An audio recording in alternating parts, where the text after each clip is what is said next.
তখন গভীর। সমুদ্রের সুনামির এক বিশাল ঢেউ এগিয়ে আসছিল ওই অন্ধকারে। বিশাল একটা জাহাজ। সেদিন অন্ধকারে রাতের মধ্যে ওই জাহাজটার সাথে এমন কিছু হলো যা জাহাজের ভেতরের যাত্রীরা কল্পনাও করতে পারেনি। কিন্তু কাহিনী সবে তো শুরু এখান থেকে। Hello and welcome to ASD story. জলের নিচে 2000 মানুষ আটকে রয়েছে এবং তারা সবাই এখনো জ্যান্ত। মাঝ সমুদ্রে শুরু হয় এক একজনের সঙ্গে এক এক রকমভাবে মৃত্যুর খেলা। জলের নিচে ওই অভিশপ্ত জাহাজের ভেতরে আটকে পড়া 2000 মানুষের কাছে জাহাজের ওপর দিকটা হয়ে যায় জাহাজের নিচের দিক এবং জাহাজের নিচের দিকটা হয়ে যায় জাহাজের ওপর দিক। শ্বাসরুদ্ধকর অবস্থা প্রতিটা মুহূর্তে। একটা সেরা survival movie ASD story presents Poseidon. সমুদ্রের বুক চিরে এগিয়ে চলছে এক জাহাজ যার নাম পোসাইডন। সে এক বিশাল বিলাসবহুল আধুনিক জাহাজ। দেখতে ঠিক যেন একটা ভাসমান রাজপ্রাসাদ। বাইরে থেকে জাহাজটা ঝকঝকে আলোয় মোড়ানো আর ভেতরে ছিল রাজকীয় সাজসজ্জা, অত্যাধুনিক সুবিধা। জাহাজের ভেতরে ছিল বিশাল ডাইনিং হল, নাচের ফ্লোর, সুইমিং পুল, ক্যাসিনো, আরামদায়ক কেবিন। মনে হচ্ছিল জাহাজটা যেন কোনো একটা ভাসমান শহর। নিউ ইয়ারের পার্টি করার সম্পূর্ণভাবে আয়োজন করা হচ্ছিল জাহাজের ভেতরে। এই জাহাজেরই একজন যাত্রী, মেয়েটার নাম হলো জেনিফার, তার প্রেমিক ক্রিশ্চিয়ান। তাদের এই মেলামেশা জেনিফারের বাবা রবার্ট একদম পছন্দ করে না। জাহাজের ডাইনিং হলে এলেনা নামের একটা মেয়ের সাথে ড্যালেন জোন্স নামে একটা লোকের ধাক্কা লাগে। এলেনা সেই জাহাজে কিচেন খুঁজছিল। ড্যালেন তাকে রান্নাঘরের রাস্তাটা বলে দেয়। আসলে জাহাজটা এত বড় ছিল, কোথায় কি আছে বোঝা মুশকিল। এর নাম হলো রিচার্ড নিলসন। সে তার বন্ধুদের সঙ্গে গল্প করছিল। এলেনা কিচেনে এসে তার প্রেমিকের সাথে দেখা করে, কারণ এলেনার প্রেমিক এই জাহাজেই বাবুর্চির কাজ করে। দেখানো হয় আরও কিছু চরিত্রকে, যেমন জাহাজের ক্যাপ্টেন এবং ডাইলিনের কোনোর নামে একটা বাচ্চা এবং তার বাচ্চার মা ম্যাগি। ম্যাগি দেখতে খুব সুন্দরী, আর ডাইলান একজন পেশাদার জুয়ারি এবং দুর্দান্ত সাহসী একটা মানুষ। জাহাজটার ভেতরে যখন নতুন বছরের পার্টির আনন্দ চলছে, তখন হঠাৎ জাহাজের নাবিকরা কোনো এক দমকা বাতাসের আভাস পায়। দেখা যায় বিশাল আকারের একটা সমুদ্রের ঢেউ জাহাজটার দিকে এগিয়ে আসছে। সবাই যখন নতুন বছরের রাতের আনন্দে মেতেছিল, ঠিক তখনই আচমকা সমুদ্রের দৈত্যাকার বিশাল আকাশ ছুঁয়ে ফেলা ঢেউটা জাহাজের গায়ে ধাক্কা লাগে।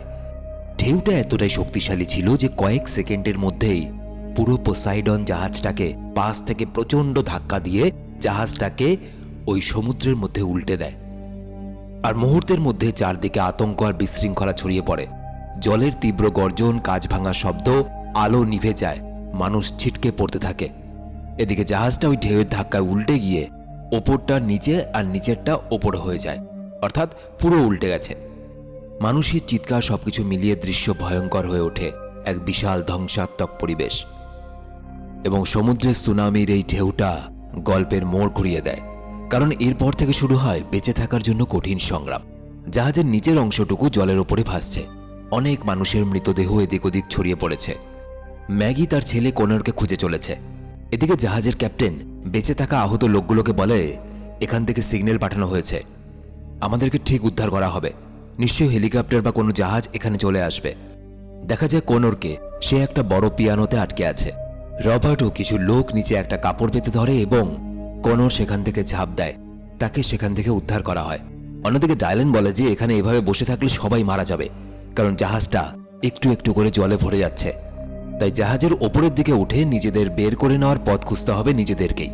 ক্যাপ্টেনের নির্দেশের জন্য অপেক্ষা না করে ওপরে যাওয়ার জন্য প্রস্তুত হয় সে। তার সাথে রবার্ট তার মেয়েকে খুঁজতে ওপরে চলে যায়, কারণ তার মেয়ে জেনিফার ওপরে তার বয়ফ্রেন্ড ক্রিশ্চিয়ানের সঙ্গে ছিল। দেখা যায় ক্রিশ্চিয়ানের পাটা একটা রডের নিচে চাপা পড়ে আছে। জেনিফার একা কিছুতেই সেটা সরাতে পারছে না। পরে জেনিফার, এলেনা এবং একটা লোকের সাহায্যে ক্রিশ্চিয়ানকে সেখান থেকে বাইরে বের করে। এদিকে রবার্ট তার মেয়েকে বাঁচানোর জন্য ডাইলেনের সঙ্গে যেতে চাইলে তার ডাইলেনের ওপর একটু সন্দেহ হয়। রবার্ট বলে, তুমি শিওর এই রাস্তাটা নিরাপদ? আমার মেয়ে আর বাকি সবাইকে নিয়ে আমি কোনো ঝুঁকি নিতে চাই না। ডাইলান বলে, এখানে নিরাপদ বলে কোনো পথ নেই। এখন আমরা মৃত্যুর সাথে লড়াই করছি, কিন্তু জাহাজের নিচে থাকলে আমরা নিশ্চিত মারা যাব, এই ব্যাপারে আমি শিওর। ওপরে উঠলে তবেই বাঁচার সুযোগ আছে। রবার্টের কাছে অন্য কোনো উপায় না থাকায় সে ডাইলানের সঙ্গেই যায়। ম্যাগি বলে, আমার ছেলে কনরকে নিয়ে আমি তোমাদের সাথেই যাব, এখানে অপেক্ষা করে লাভ নেই। এরপর ডাইলান, রবার্ট, ম্যাগি, কনর এবং রিচার্ড নামের সেই বুড়ো লোকটা, সাথে একটা বাবুর্চি, তারা দল বেঁধে ওপরের দিকে এগোতে থাকে। শুরু হয় এই বিশাল দানবীয় সমুদ্রের মধ্যে ডুবন্ত এই জাহাজ থেকে বেঁচে থাকার লড়াই। তবে তাদের দেখে জাহাজের ক্যাপ্টেন জাহাজের কর্মচারীদের আদেশ দেয় যে ওপরে যাওয়া সবগুলো দরজা বন্ধ করে দাও, কারণ যতক্ষণ না পর্যন্ত আমাদেরকে বাঁচানোর জন্য কোনো সাহায্য না আসে ততক্ষণ পর্যন্ত কেউ ভুলভাল দিকে নড়াচড়া করবে না। মুহূর্তের মধ্যে কিন্তু সম্পূর্ণটা জলে ভরে যেতে পারে। ডাইলেনরা একটা লিফটের দরজা খুলে ওই পারে যাওয়ার চেষ্টা করে, তবে দরজাটা খুলে তারা যেটা দেখে তাদের আত্মা কেঁপে ওঠে। একটা লম্বা অন্ধকার আর উল্টো হয়ে থাকা ধাতব লিফট, সুড়ঙ্গের চারদিকে ভাঙা লোহার রড আর পাইপ ঝুলে আছে জায়গাটা মৃত্যুর দ্বিতীয় নাম।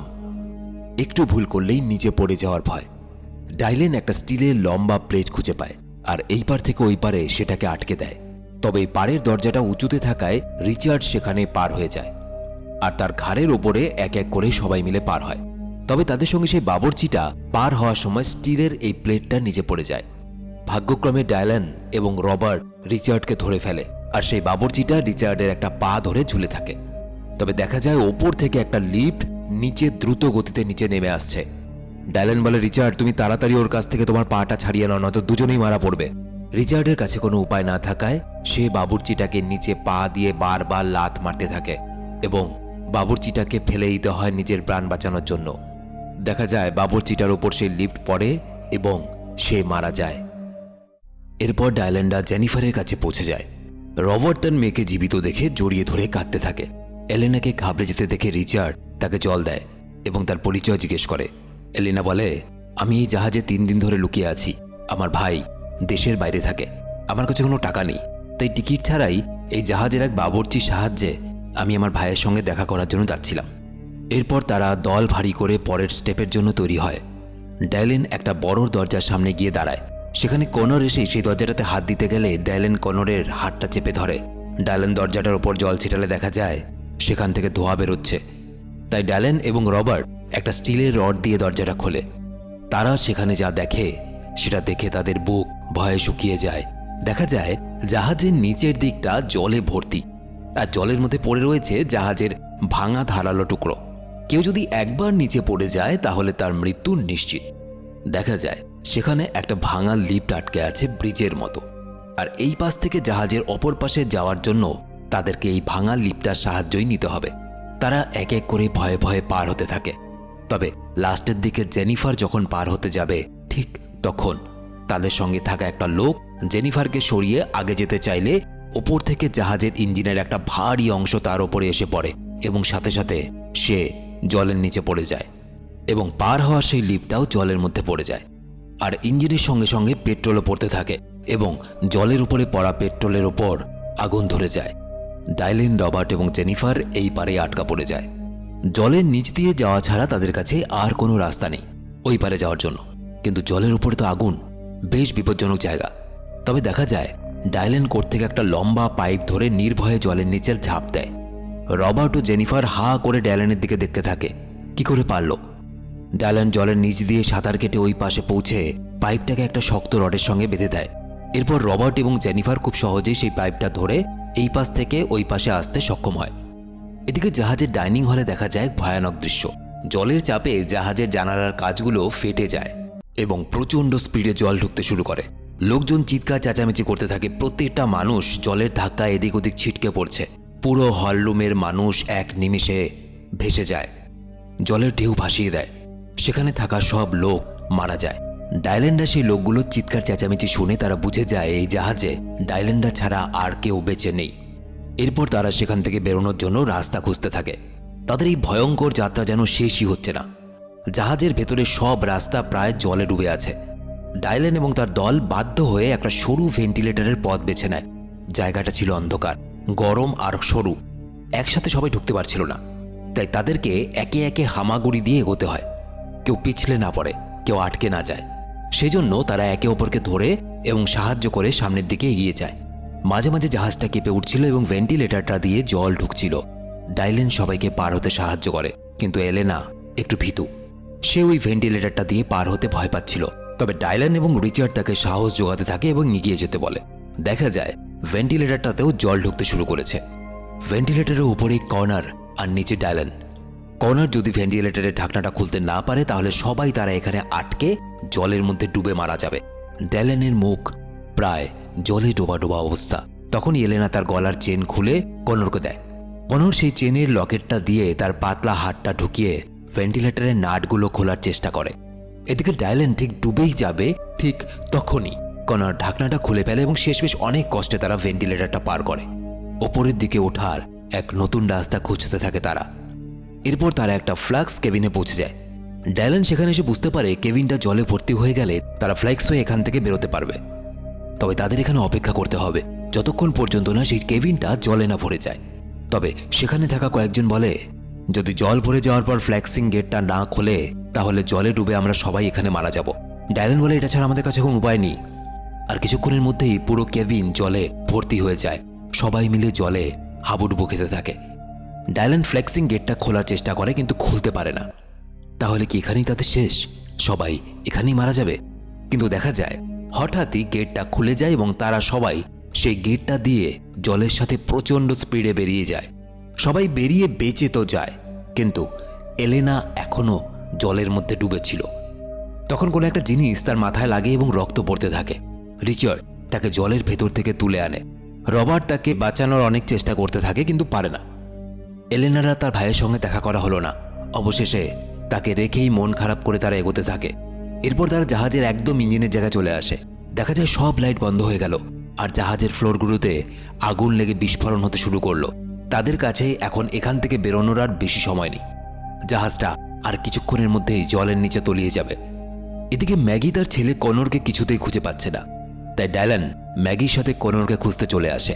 আর দেখা যায় কনর জলের মধ্যে একটা লোহার খাঁচাতে আটকা পড়ে গেছে এবং সেখান থেকে সে কিছুতেই বেরোতে পারছে না।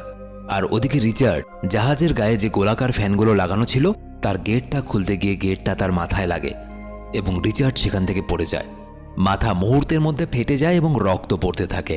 রবার্ট দেখে সেই ফ্যানটা বিশাল জোরে জোরে ঘুরছে আর সেটাকে থামাতে পারলেই তারা এখান থেকে বেরোতে পারবে। এদিকে কনর জলে ডোবা ডোবা অবস্থা। ম্যাগি তার ছেলেকে বাঁচানোর জন্য মরিয়া হয়ে ওঠে। ডায়লনও কনরকে সেখান থেকে বের করার কোনো রাস্তাই খুঁজে পায় না। অবশেষে জল তাদের যখন মাথার ঠিক ওপরে, ডায়লেন কনরকে নিয়ে সেখান থেকে বেরিয়ে আসে। আর এদিকে সেই ফ্যানগুলোকে বন্ধ করার জন্য জাহাজের সেই অংশে যেতে হবে যেখানে ফ্যানগুলোকে বন্ধ করার সুইচ আছে। প্রথমে ঠিক হয় ক্রিশ্চিয়ান যাবে, কিন্তু জেনিফার কান্না করতে শুরু করে, কারণ ক্রিশ্চিয়ানকে সে একা যেতে দেবে না সেখানে। কারণ সে জানে ওখানে একবার গেলে আর ফিরে আসা যাবে না, কারণ পুরো জাহাজটা জলে ভর্তি। জেনিফার ক্রিশ্চিয়ানকে অনেক ভালোবাসে। তাদের এরকম ভালোবাসা দেখে রবার্ট তার মেয়ের জন্য নিজেই স্যাক্রিফাইস করে। সে নিজেই চলে যায়, এটা জানার পরেও যে সে আর সেখান থেকে ফিরে আসতে পারবে না। জেনিফার পিছন ফিরে তাকালে সে দেখে তার বাবা সেখানে নেই। জেনিফার তার বাবার এই ত্যাগ কিছুতেই মেনে নিতে পারে না, কষ্ট পায়। দেখা যায় রবার্ট সেখানে গিয়ে একটা পাখা বন্ধ করতে তো সক্ষম হয়, কিন্তু বাকি পাখাগুলো বন্ধ করতে পারে না। তার আগেই সে জলে দম বন্ধ হয়ে মারা যায়। ডায়লেন, ম্যাগি এবং কনর সেখানে চলে আসে। ডায়লেন দেখে একটা পাখা তো বন্ধ, কিন্তু তার বিপরীত পাশের পাখাটা এখনো চলছে। তারা যদি এখান থেকে বেরোতে চায় তাহলে দুদিকের পাখাই বন্ধ করতে হবে, নয়তো যে পাখাটা চলবে সেই পাখাটা তাদেরকে নিজের দিকে টানবে। তাই ডায়লেন আরেকটা পাখাকে বন্ধ করার জন্য সেখানে থাকা একটা ছোট্ট গ্যাস সিলিন্ডার সেই পাখাটাতে ঢুকিয়ে দেয়। সঙ্গে সঙ্গে সেটা ফেটে বিস্ফোরণ হয় আর পাখাটা ভেঙে যায়। তারা সবাই সেই পাখাটার কাছে যায় এবং জেনিফার এখনও তার বাবার রাস্তা দেখতে থাকে। যদি বাবা ফিরে আসে। ক্রিশ্চিয়ান তাকে ধরে সেখান থেকে বেরোনোর জন্য পাখাটার কাছে নিয়ে যায় এবং তারা সবাই মিলে সেখান থেকে সমুদ্রের জলে ঝাঁপ দেয়।